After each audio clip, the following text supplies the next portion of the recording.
చిదంబరం టైంలో హోంశాఖ అధికారిగా చేసినటువంటి హోంశాఖ సెక్రటరీగా చేసినటువంటి ఆర్వీఎస్ మణి కీలకమైనటువంటి అంశాలని ప్రపంచం ముందుంచారు. ఆ రోజు జరిగినటువంటి గేమ్స్ నేను అనేక సార్లు ప్రస్తావించింది ఇప్పుడు ఆయన నోటి నుంచి వచ్చింది.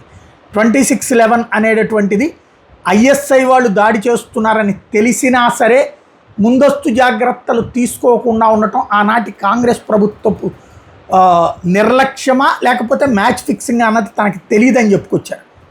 అదే సందర్భంలో కసబ్ అనేటటువంటి వాడు గనక ప్రాణాలతో దొరకకపోయి ఉంటే దాన్ని హిందూ టెర్రర్గానే ప్రకటించేవాళ్ళు, హిందూ తీవ్రవాదంగానే ప్రకటించేవాళ్ళు. ఎందుకంటే వాడి చేతికి పోగులు కట్టించుకుని దారాలు కట్టుకుని వచ్చి హిందూ పేరుతో వచ్చాడు.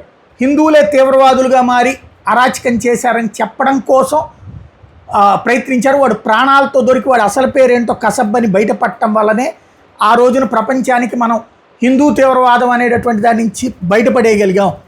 అట్లాగే ఇష్రత్ జహాన్ ఎన్కౌంటర్ కేసు ఏదైతే ఉందో మోడీ అమిత్ షాలని ఇరికించడానికి జరిగినటువంటి పెద్ద కుట్ర అన్నటువంటి విషయాన్ని చెప్పుకొచ్చారు. ఏదైతే తెలంగాణ దగ్గర జరిగినటువంటి ఇన్సిడెంటు ఆ తర్వాత జరిగినటువంటి పరిణామాలు ఇవన్నీ గుర్తుంటాయి కదా. ఏది ఒక తీవ్రవాదులకు సంబంధించి ఇష్రత్ జహాన్ అక్కడ గుజరాత్లో, ఆ తర్వాత దాని ఫాలో అప్పే కదా మన తెలంగాణ దగ్గర జరిగినటువంటి ఎన్కౌంటర్. అప్పట్లో కేసీఆర్ కూడా బీజేపీ సపోర్ట్ చేశాడని చెప్పుకొచ్చారు. బట్ కేంద్ర బలగాలతో జరగాల్సినటువంటిది ఓవరాల్గా మోడీ అమిత్ షాలని ఆర్ఎస్ఎస్ని దెబ్బతీయడానికి 2014 ముందు భారీ కుట్రలే జరిగినాయి అన్నటువంటి విషయం ఇప్పుడు బయటపడుతుంది.